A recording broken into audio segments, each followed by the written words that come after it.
Welcome to another episode of Simply Bitcoin, a daily weekday show recapping the Bitcoin news, fails, price action, and of course, no shitcoins because after all, it's Simply Bitcoin.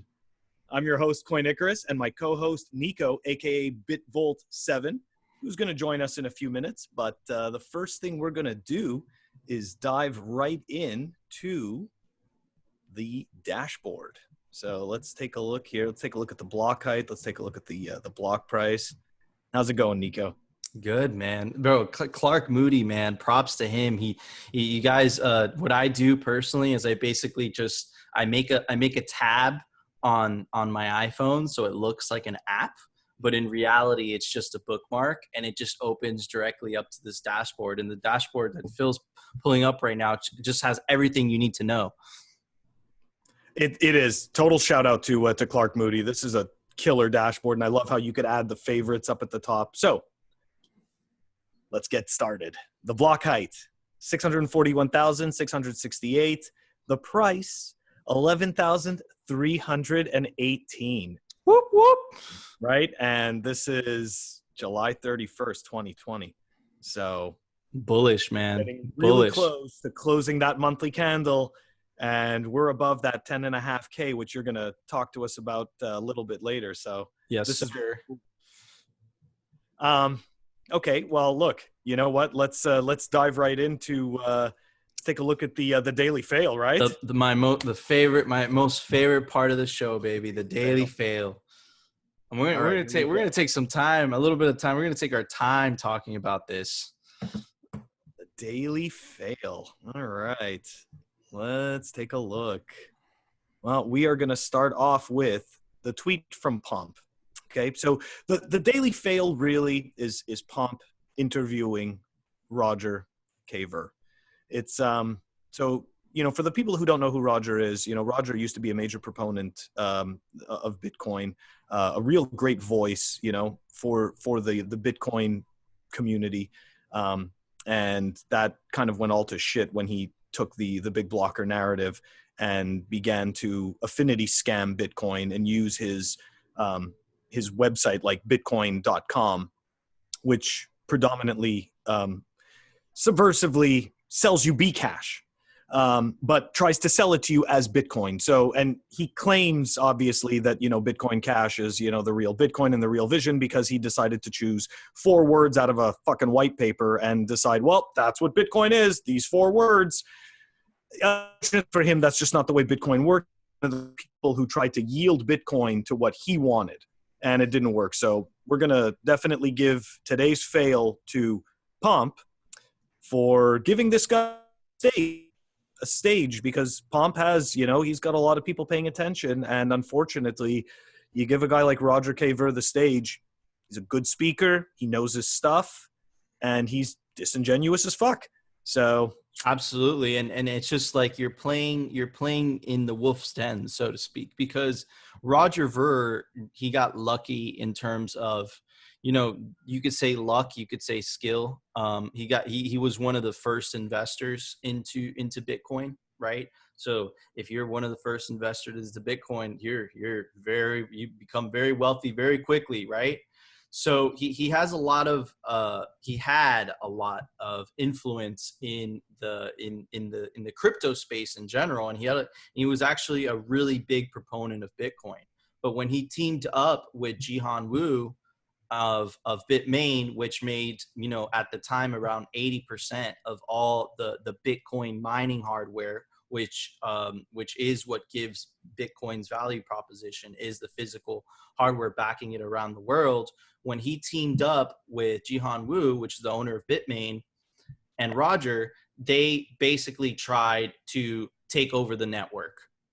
And at the end of the day, Bitcoin's design and ingenuity and Satoshi's genius of basically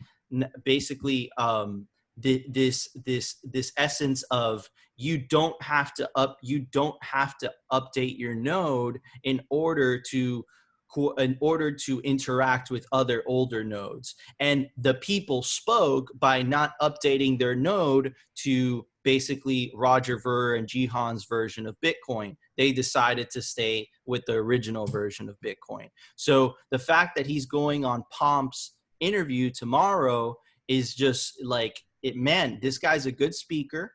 He's extremely wealthy.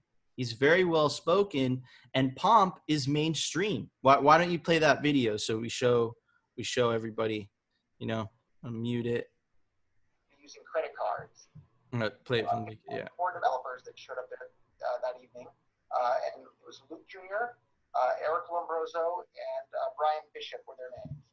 And they literally spent the entire evening there arguing with the other 97 people. There were only 3 of them that had an opinion that evening. There were about 100 people there. They spent the entire evening telling people that they should not be using Bitcoin to pay for their dinner. They should be using credit cards. Bitcoin core developers that showed up. So, you know, you see right there that, you know, Roger Ver was total piece of crap. And if they would have listened to him, they would have wasted their Bitcoin. They would have wasted. So at the time, the dinner was $100, which was 0.5 Bitcoin. And today, 0.5 Bitcoin is 5.5K. So this guy, clearly, he's not thinking. He's sticking with this component of he wants Bitcoin to be what he wants it to be. And that's not what Bitcoin's about. Bitcoin's about consensus. Yeah, and that's a real important point that people should really focus on for when it comes to these affinity scammers. Every single one of them, what happens is they try to make Bitcoin fit their narrative, absolutely, fit their idea of what Bitcoin should be, and every single one of them fails because nobody owns it. And that shows the robustness of the Bitcoin network, man. It is just so fucking strong. It's getting attacked by all sides. You know? So, absolutely. Yeah. So, fail. So let's move on to the price discussion today. Yeah. I got some interesting charts for you guys. Let me pull them up. Here we go. Okay, so look, this is basically a little bit of what we talked about yesterday. There's a support at the 7,800 level. There's support at the 8,800 level. So for all the bears out there, don't worry. Forget about buying Bitcoin at 3,000. That's not going to happen. It doesn't look like it's going to happen, at least. So yesterday I spoke a little bit about this $10,500 support. We must remain above this. And let me pull up the monthly. If it wants to load.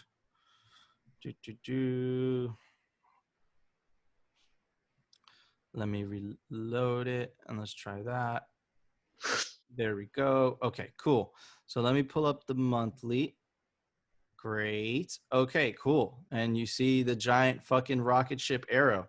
Okay, and you see this blue line. This is the 10,000. I'll scroll over here so I can show you. This is the blue line is the $10,500 support. And this orange line is the weekly close. This orange line that I drew for this. So we must remain above this blue line, guys, which is the $10,500 until the price action reaches this orange line, which is August 2nd, 2020, which is in about, it's not that long from now. It's in a couple days, right? And that is an extremely bullish sign. After that, I'm expecting at least the next resistance to be in the 12.5K level. And if we zoom out even more, right? If we reach the 12.5K level and we consolidate the same way that we're consolidating above the 10.5K level, then the next level of resistance is 14K. So overall, it's looking super bullish right now, guys. So, hold your breath. Let's see what happens. If Bitcoin at the end of the week remains above 10.5K, really fucking good sign. Yep. Very, very interesting. And there was actually something from yesterday on the price action that I wanted to bring up because you mentioned, that what we're seeing are higher highs, but also what is typical of a pattern change is higher lows, right? So obviously it's not that, the candles are getting longer. It's that they're actually inclining and their lows are stepping up because there's more and more support at the bottoms. So yeah, it's looking Absolutely. good. Absolutely. It's looking Looking good. very good. So let's move on to Yeah. some very interesting developments that happened.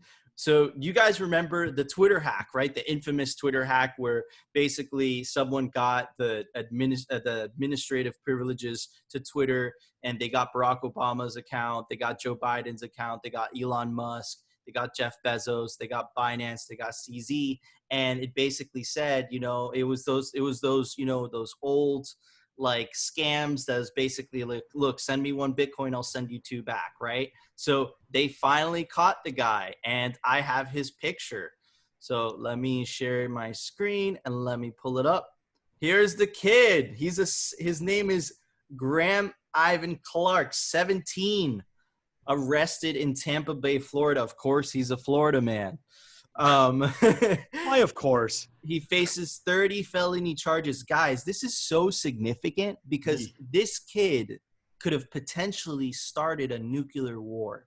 He had access to the administrative privileges of Twitter. So if he got on Trump's account and said, I'm going to bomb China, I'm going to nuke China, man, things could have gotten very hairy, very, very fucking fast, And of course, the FBI, the U.S. Department of Justice understands the significance of that danger, right? And for the scam, you could clearly tell this kid's 17 because he only managed to get $100,000 worth of Bitcoin. Yeah, so, I know, it's pretty weak. So it's pretty weak, man. And and it's exactly what they said. It's fraud. It's illegal. But I think that they're downplaying the significance of, man, this kid, this teenager named Graham Evan Clark could have started World War III.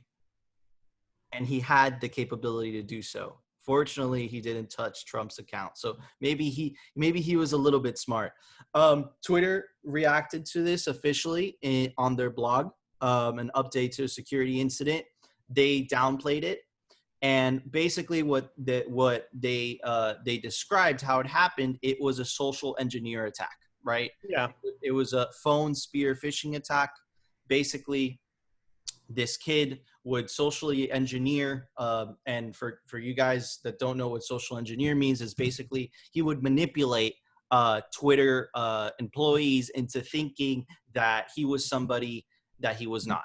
And in that manner, it wasn't a technical hack, but it was a social engineer, right? And he managed to get the credentials of employees. And with those tools, he was able to target 130 Twitter accounts, ultimately tweeting 45 before Twitter shut him down, and accessing the direct messages of 36. Oof, that's man. And downloading the Twitter data of 7. I wonder that man, that's intense. And the fact what really worries me, Coin Icarus, is, man, the fact that a 17-year-old kid could pull this off. Yeah. A 17-year-old kid could have started a nuclear war. So that's fucking crazy. And so I heard on Twitter, Phil, I think it was from Matt Odell, that there was some form of donating to Bitcoin devs. Do you want to talk about that? So first, let's give a shout out, right, to Matt Odell from Tales from the Crypt.